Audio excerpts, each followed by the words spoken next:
안녕하십니까. 저는 신경외과 전문의 이경석입니다. 제가 허리가 아픈데 제가 하는 일 때문인가요? 많이 물어보시는데 내 일과 분명히 관련이 있습니다. 그런 질환을 많이 앓는 분들은 어떤 직업군일까? 압도적으로 오래 앉아있는 직업. 계속 의자에 앉아있는 시간이 긴 직업들이 일반인들에 비해서 디스크 장이 많이 생기죠. 서 있을 때보다 앉아 있을 때가 한 3배 정도 허리에 더 심한 스트레스 줄 수 있어요. 대표적인 게 뭐냐면 IT 기업. 한번 작업이 들어오면은 하루에 한 20시간 일을 몰아서 한대요.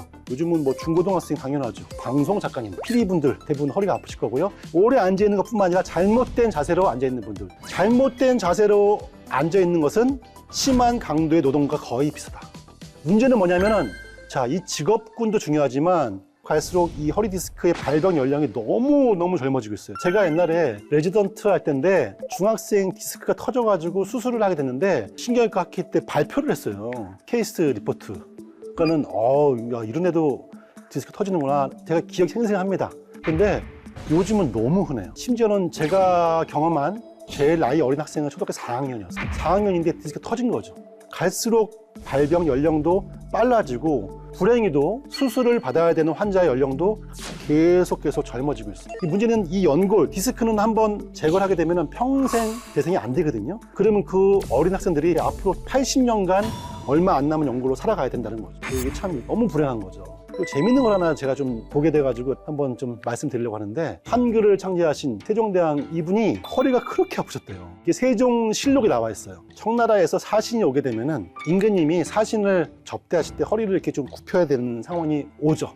근데 세종대왕이 그걸 피했대요. 사신 접기를 하는 것을. 왜냐면 허리가 너무 아픈 나머지 허리를 굽힐 자신이 없는 거였죠.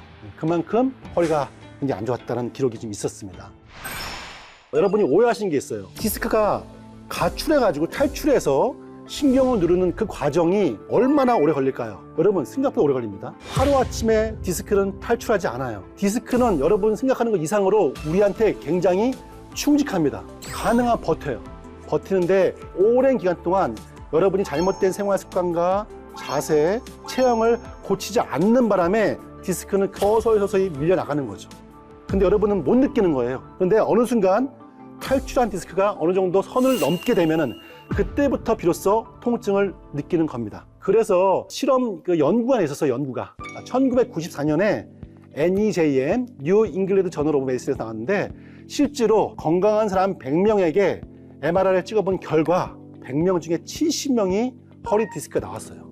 여기 앉아있는 분들도 허리가 안 아픈 것 같지만 분명히 MRI 찍으면 디스크가 있을 겁니다. 그래서 평소에 내가 안 아프다 하더라도 특별히 자세와 운동, 신경을 써야 되는 겁니다. 그래서 디스크는 하루아침에 생길 수가 없다. 삐끗해가지고 생길 수 없다. 이건 아셔야 돼요.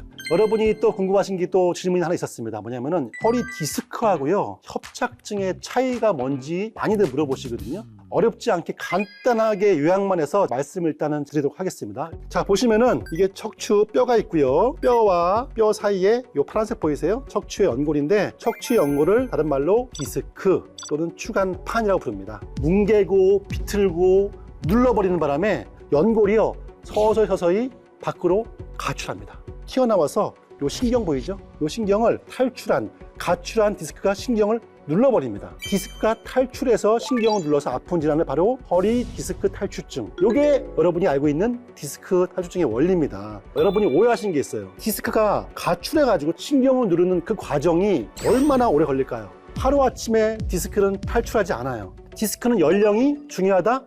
아니다. 왜? 허리를 잘못 쓰는 연령이 빠를수록 빨리 발병하는 거죠. 이게 10대면 10대, 20대면 20대 얼마든지 올 수가 있는 거예요. 자, 두 번째, 협착증. 협착이 무엇이냐? 디스크가 튀어나갔어요. 그 공간은 허전합니다. 비어요. 그때 어떻게 해요? 빨리 부르지 않고 방치해버리면 어떻게 뼈가 내려앉죠. 이렇게. 뼈가 내려앉으면서 부딪히면서 뼈의 변성이 옵니다. 동시에 뼈가 보시면 움직여요.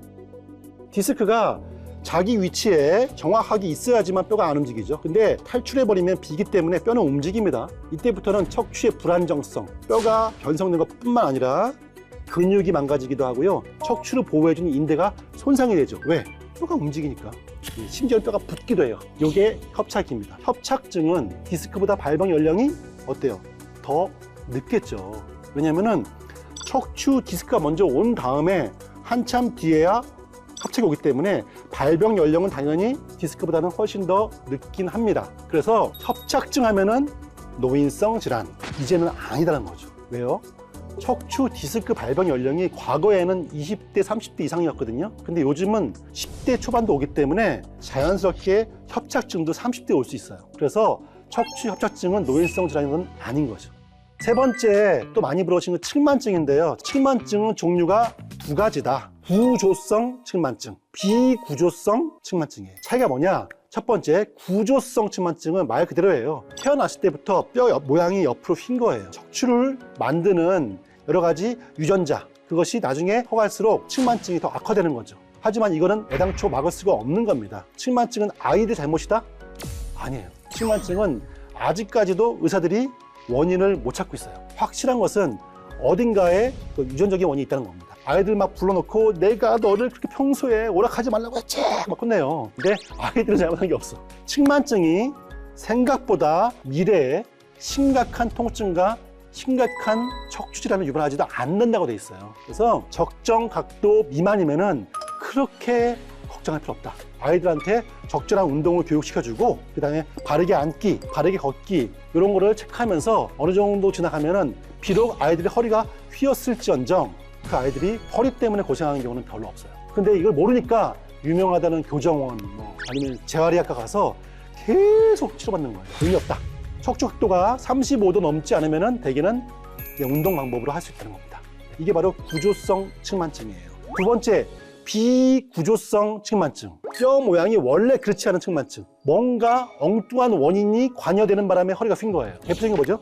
무릎 질환이죠. 무릎 연골이 파열됐다거나 아니면 발목 질환, 그거를 못 고치는 바람에 시간이 흘렀어. 그러다 보니까 어떻게 돼요? 걸음 걸을 때 내가 좀 휘는 거지. 요거는 고칠 수가 있다. 그죠? 네, 고쳐야 한답니다. 왜? 놔두게 되면은 얘네들은 필연적으로 허리 협착증과 디스크로 갈 확률이 올라갑니다. 그러면 어떻게 고칠까요? 어떻게? 비구조성 측만증의 원인이 뭐다? 허리가 아니라 다른 데 있잖아요, 원인. 그 원인을 찾아가지고 고치시면은 허리는 일자로 펴질 수가 있습니다. 여기서 유전병이냐라고 오해하시면 안 돼요. 유전병은 뭐냐면은 내가 100% 피할 수 없습니다. 왜? 나의 피가 나의 의지와 관계없이 그 병을 만들었기 때문에. 척추 질환은 유전병은 아니지만 어머니, 아버지, 할아버지, 할머니와 닮아요. 가족력이라고 해요. 가족력. 상당히 강한 질환이에요. 그래서 어머니, 아버지, 직계 가족이 걸릴수록 내가 걸릴 확률은 올라갑니다. 다만 내가 하기에 따라서 내가 노력을 하고 열심히 내가 노력하는 것만큼 피할 수 있는 병. 그래서 어머니 아버지가 척추 때문에 고생하시는 분들이면 자제분들은 허리가 아프면 반드시 병원 가셔가지고 조기에 진단을 받으셔야 합니다.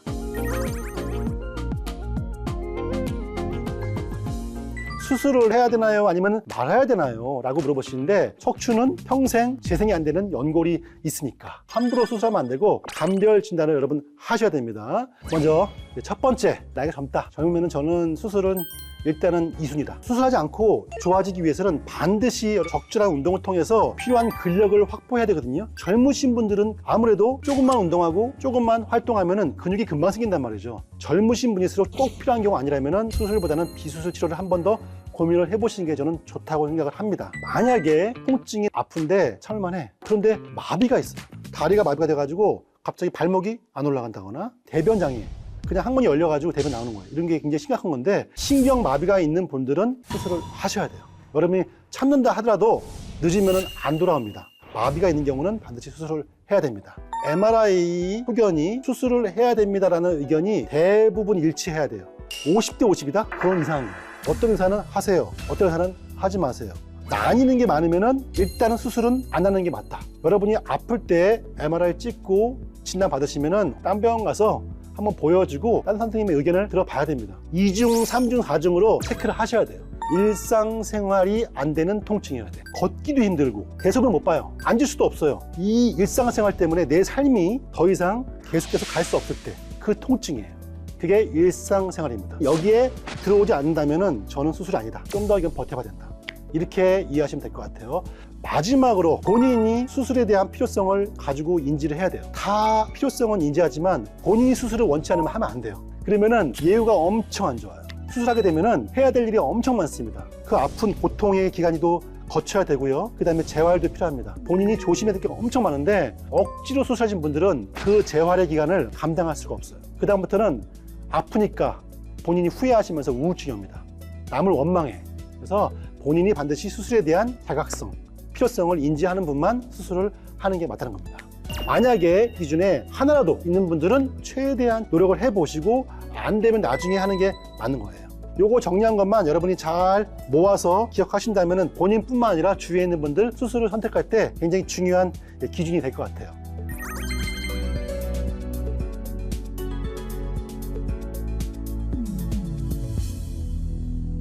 제가 수술 얘기하다 보니까 척추 질환의 치료와 수술의 역사가 얼마 됐을까 또 공부를 하게 됐는데 과연 척추 치료는 언제부터 했을까요? 우리 인간은요 직립보행하는 유일한 포유류예요. 척추가 가장 많이 다치고 많이 아플 수밖에 없는 유일한 동물입니다. 실제로 네 발로 걷는 동물들은 척추 디스크가 거의 안 생기거든요. 당연히 척추 치료의 역사는 거슬러 올라갑니다. 기록에 의하면은 의학의 아버지 히포크라테스예요. 이 히포크라테스가 척추 질환 치료한 것에 기록이 남아있는 거죠. 지금 치료하고 상당히 유사해요. 개념이 천재인 거예요. 천재. 이분은 의학의 아버지 맞아요. 사람을 거꾸로 해가지고 중력을 이용해가지고 허리를 당기는 거죠. 이게 지금 뭐예요? 견인치료죠. 견인치료. 허리를 당겨가지고 허리 디스크를 치료한 건데 야, 이 개념을 기원전에 생각했다? 이거는 대단한 거죠. 과거에도 확실히 척추 질환은 지금만큼 굉장히 큰 문제였다. 지금 척추 치료는요 불만 겁니다. 그러면은 불을 끌 수 있을지언정 반드시 재발할 수밖에 없어요. 앞으로 어떻게 해야지만 재발을 방지할 수 있고 예방할 수 있는지에 대한 이 방법을 제가 말씀을 드릴게요. 서 있을 때 보세요. 서 있을 때와 앉아 있을 때는 허리는 그대로 유지가 돼야 되죠. 보세요. 서 있을 때, 앉아 있을 때 차이가 없어야 돼요. 보행과 좌식이 잘 될 때 상당 부분의 디스크 질환은 예방할 수가 있다는 겁니다. 자, 지금부터 여러분 척추를 건강하게 만들어주는 운동법 제가 3가지만 여러분께 소개해 보겠습니다. 첫 번째는 짐볼이에요. 다리를 여기에 붙여가지고 방금 말씀드린 그 자세를 지켜야 돼요. 이렇게. 이 자세가 하나라도 무너지면 여러분 넘어져요. 이거를 매일매일 해보세요. 매일매일 하다 보면 어느 순간 여러분이 똑바로 앉기 위해서 필요한 근육들이 강화됩니다. 두 번째는 여러분 버드독이에요. 여러분 척추를 건강하게 유지하기 위해서는 척추 양옆에 붙어있는 코어 근육이 굉장히 중요하거든요. 코어 근육 역할은 뭐냐면은 여러분 자세를 딱 잡았을 때 좌우로 넘어지지 않도록 잡아주는 역할을 합니다. 무릎은 어깨 넓이로 이렇게 어깨 넓이로 벌리시고요. 그 다음에 이렇게 엎드리세요. 엎드렸을 때 이 팔이 바닥과 수직이 돼야 됩니다. 수직. 이 상태에서 자 팔을 올릴게요. 이 상태에서 반대편 다리를 올려볼게요. 이렇게. 자, 이때 핵심은 뭐냐면요. 이 상태에서 유지하되 허리의 각도는 반드시 여기가 오목해야 돼요. 오목. 이게 이렇게 하면 안 됩니다. 오목한 거예요. 이 운동을 하게 되면은 여러분이 좌우로 넘어지지 않기 위해서 필요한 근육이 강화가 되죠. 이 운동을 계속 하루에 아침, 저녁으로 한 번에 5세트씩 4, 5개월 정도 하시면은 허리가 엄청 좋아집니다. 마지막으로 여러분이 잘 아시는 플랭크인데요. 플랭크는 우리 척추 외과 의사가 가장 강조하는 정말 좋은 운동입니다. 올렸을 때 보시면은 척추가 제 엉덩이하고 척추가 마치 막대기처럼 일자가 돼야 됩니다. 예를 들어서 이것도 안 되고요. 이것도 안 되죠. 이렇게 3가지 운동 하신다면은 여러분 굉장히 척추에 도움이 됩니다. 이 외에도 걷기, 수영, 자전거 다 좋아요. 잘 지키신다면은 그 운동은 좋은 운동이지만 반대로 잘못 수영하고 잘못 걸었고 그건 잘못된 운동이에요. 따라서 반드시 공부를 한 다음에 운동을 하셔야 됩니다. 여러분 우리 몸의 기둥은 척추죠. 기둥이 무너지면은 집이 무너지죠. 마찬가지입니다. 우리 척추가 무너지면 여러분 인생이 무너집니다. 바른 생활 습관 교정, 적절한 운동만 열심히 하셔도 수술 없이 많이 완치되는 병 중에 하나입니다. 주의사항 잘 지키시고요. 척추 코어 근육 강화 운동 자세 바로바로 가져주세요. 그러면 여러분 건강한 척추로 아주 행복한 삶을 살 수가 있습니다. 안녕하세요. 신경외과 의사 이경석입니다. 지금부터 한 달 전인 것 같아요. 비가 주룩주룩 오는 밤이었는데 어느 병원 응급실에 환자가 실려온 거예요. 근데 그 환자가 응급실 도착하자마자 의사의 가운을 붙잡고 애원을 했습니다. 선생님 제발 저 좀 살려주세요. 선생님 제발. 그 환자분이 얼굴은 창백했어요. 그리고 머리를 감싸지고 어쩔 줄 몰라하는 거죠. 그분은 바로 31살 김 씨였습니다. 김 씨는 평소와 다름없이 오늘 저녁 뭐 먹을까? 라면 먹자 하면서 일어나는 순간 땅바닥에 털썩 앉은 거예요. 그때부터 갑자기 정말 머리가 폭발할 것 같은 두통, 심한 어지럼증과 구토가 나는 거죠. 그러면서 눈앞이 컴컴해진 거예요. 와, 내가 이거 죽는 거 아닌가? 정말 생명의 위협을 느낄 정도의 심각한 두통이었던 거죠. 과연 원인이 뭐였을까? 궁금하죠, 여러분? 바로 이겁니다. 의외로 병명은 거북목 증후군이었습니다. 거북목에 대해서 좀 많이 들어봤죠, 그죠? 거북목은 목이 마치 거북이처럼 앞으로 쭉 빠졌죠, 이렇게 앞으로 나온 거. 그래서 이름이 거북목 증후군. 자, 거북목은요, 단지 목이 좀 짧아 보이고 앞으로 나오는 그런 외모적인 문제는 절대로 아닙니다. 절대로 거북목은 만만하게 보면 안 되는 질환이죠. 자, 일단은 사람의 정상적인 목뼈는 C자가 돼요, C자. 앞에가 볼록, 뒤가 오목. 이렇게 C자가 돼야 되는데 거북목은 반대이죠. C자가 아니라 역C자의 형태로 변형된 걸 말합니다. 그것 때문에 목이나 어깨의 근육과 인대가 심하게 손상이 돼가지고 통증이 생기는 겁니다. 자, 이 거북목 증후군은요, 건강보험심사평가원 통계에 의하면 2011년부터 급격히 증가했어요. 제가 실제로 병원에 진료 보면서 목 통증 때문에 오시는 분들이 과거에 비해서 훨씬 증가했습니다. 그 이유는 뭐죠? 바로 스마트폰. 스티브 잡스가 스마트폰 때문에 전 세계를 발전시켰지만 거북목 증가에도 크게 제가 보기에는 기여를 했습니다. 제가 아까 이 스튜디오에 들어오면서 한번 싹 스캔해봤어요. 거북목 때문에 병원에 오실 분은 몇 명일까? 봤는데 결론 정상인 분이 한 명도 없습니다. 절대로 이건 남의 일이 아닙니다. 증상이 경중 차이가 있을지언정 요즘은 제가 보기에는 스마트폰을 보지 않는 이상은 거북목이 없는 분은 없어요. 그래도 나는 거북목이 있을까? 궁금하시죠? 여러분, 쉽게 체크할 수 있는 자가 진단법이 있습니다. 먼저 옆에서 이렇게 서세요. 이건 내가 볼 수 없잖아요, 나를요. 그래서 옆에서 스마트폰으로 찍으세요. 가족을 시키세요. 아니면 친구 시켜. 그리고 제발 찍을 때 제발 의식하지 마세요. 평소 하던 대로 하세요. 찍었을 때 여러분 귓구멍이 어깨 라인과 원래는 일치해야 됩니다. 이렇게. 그런데 앞으로 빠졌을 때는 당연히 거북목인데 귓구멍과 어깨 라인의 간격이 3cm 이상 앞으로 나왔을 경우에는 거북목을 의심을 하셔야 됩니다. 그리고 또 있어요. 목이 앞으로 쭉 빠지면은 뒤가 볼록하게 나오는 경우가 많아요. 평소에 병원에 오시는 분 중에서 선생님, 제가요 낙타가 됐어요.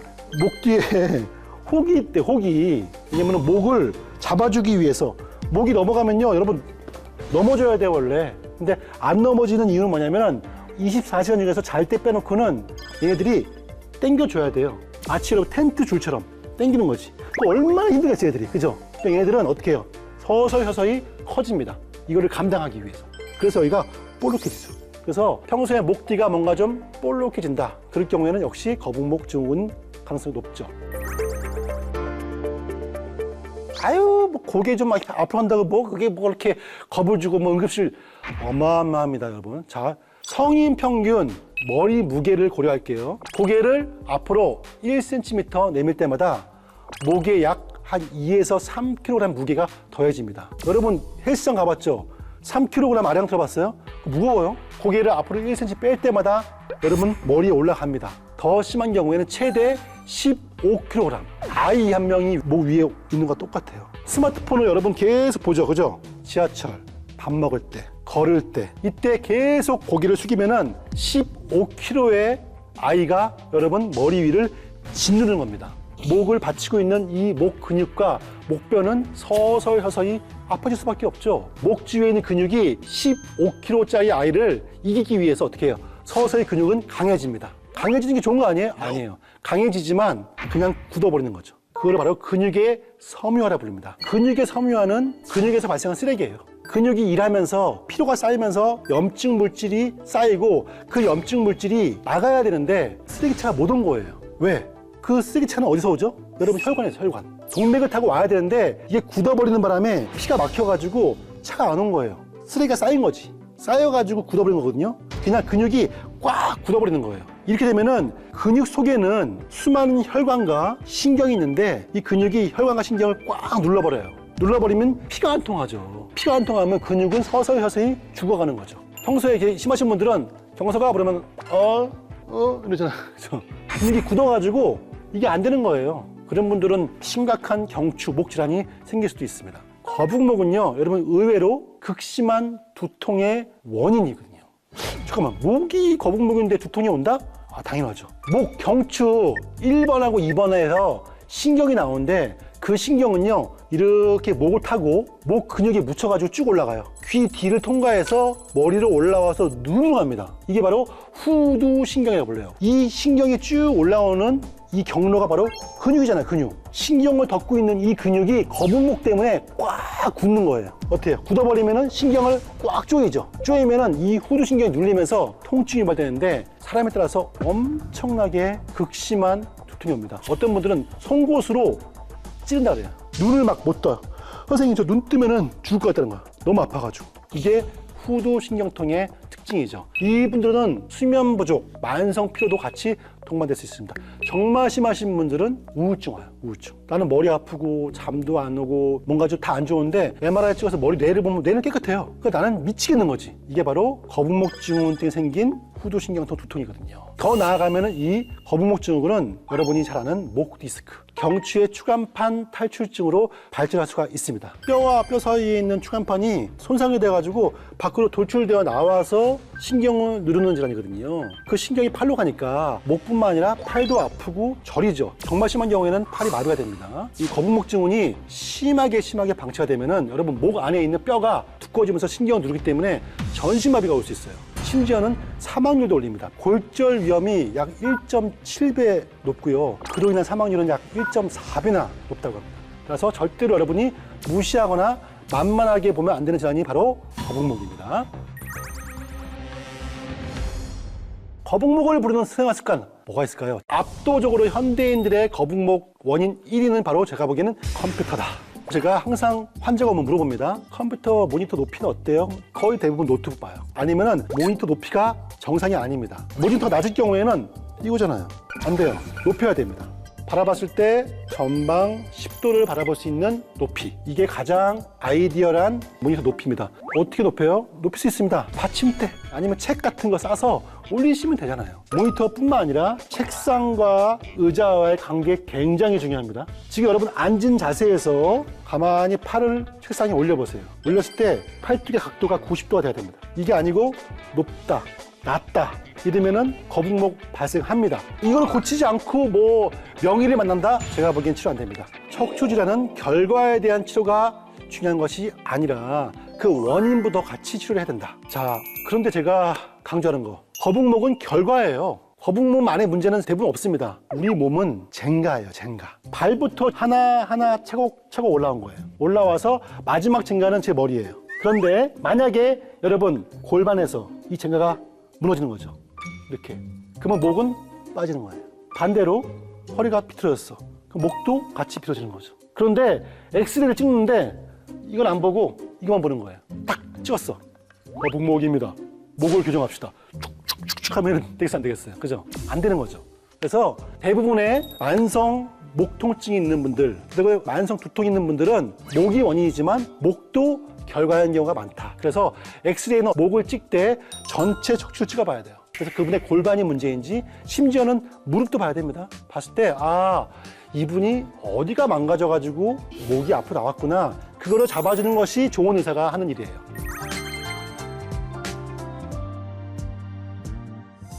거북목에 좋은 소품, 교정 제품, 목 교정기는 어떨까요? 여기다 이렇게 한 다음에 이거 끽끽 돌리면 찍찍찍 하는 거 있죠? 교정기는 좋지가 않아요. 여러분, 거북목은 뭐예요? 목의 근육에 섬유화죠. 근육이 굳어 있는 겁니다. 그 근육을 써서 움직여야 됩니다. 움직여서 풀어야 되는데 이거 묶어가지고 세우는 겁니다. 우리가 보기에는 목이 쓴 것 같지만 더욱더 목에 섬유화는 악화될 수밖에 없어요.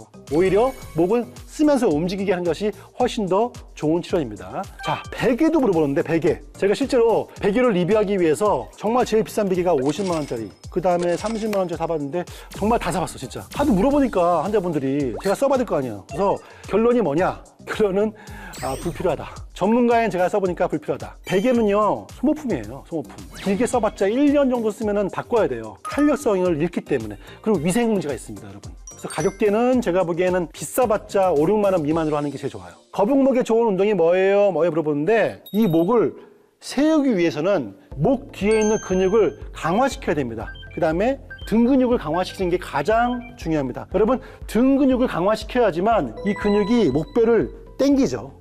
그러면 어떻게 해야지만 이 등 근육을 강화시킬 수 있을까? 그 운동법. 여러분, 그 밴드 있어요, 밴드.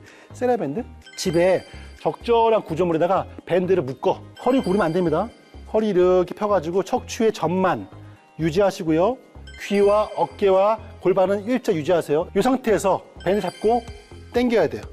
당길 때 허리가 무너지면 안 됩니다. 그대로 유지해야 돼요. 당기면서 등 근육의 그 수축을 느끼셔야 됩니다. 하시다 보면은 어느 순간 등 근육이 강화되면서 자연스럽게 목이 펴지죠. 또 하나, 그 유명한 맥킨지 신전 운동 해볼까요? 귀와 어깨와 골반은 일자, 허리는 요추 전만 유지하시고 이 상태에서 팔을 올리세요. 올렸을 때 팔의 각도는 지면과 뭐예요? 수평을 유지한다. 자, 이 상태에서 고개를 뒤로 젖히세요. 젖힐 때 무너지면 안 돼요. 이 상태에서 팔을 이렇게 접으면서 짜세요. 5, 4, 3, 2, 후. 이걸 했을 때 어지럽다? 이미 여러분은 거북목 증후군이 상당히 진행한 거예요. 그리고 주의사항, 만약에 여러분이 목 디스크가 심하신 분들은 이렇게 했을 때 팔이 찌릿 저리면 그만해야 돼. 목을 젖히는 각도와 팔의 각도를 스탑해야 돼. 거기까지만 하시면 돼요. 건강한 근육이라면 근육을 통과하는 혈관이 다 열려 있거든요. 그런데 이미 근육이 섬유화돼서 거북목이 심해졌기 때문에 피가 100이라면 이미 여러분은 이미 30밖에 안 가는 상황이에요. 이 상황에서 짜니까 혈관이 막히는 거예요. 그 어지러운 거죠. 이제 어떻게 해요? 귀를 열면 돼요. 맥킨지 신전 운동 하시면서 자세를 교정하게 되면은 혈관이 열립니다. 하시다 보면 반복하면 반복할수록 거북목 증후군이 완화가 되는 것뿐만 아니라 여러분의 목 디스크도 훨씬 더 좋아질 수 있습니다.